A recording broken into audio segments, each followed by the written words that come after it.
6 দফা দাবিতে ক্যাম্পাসে বিক্ষোভ মিছিল করেছে খুলনা প্রকৌশল ও প্রযুক্তি বিশ্ববিদ্যালয়ের শিক্ষার্থীরা।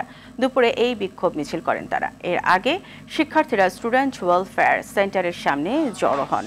এই সময় শিক্ষার্থীরা উপাচার্য, উপ উপাচার্য ও ছাত্র কল্যাণ পরিচালকের পদে নতুন নিয়োগ, শিক্ষার্থীদের উপর হামলাকারীদের গ্রেপ্তার সহ 6 দফা দাবি দ্রুত বাস্তবায়নের আহ্বান জানান। এরপর বিক্ষোভ মিছিল নিয়ে ক্যাম্পাসের বিভিন্ন সড়ক প্রদক্ষিণ করেন তারা। শুক্রবার রাতে সিন্ডিকেটের সিদ্ধান্ত প্রত্যাখ্যান করে আন্দোলন চালিয়ে যাওয়ার ঘোষণা দেন শিক্ষার্থীরা।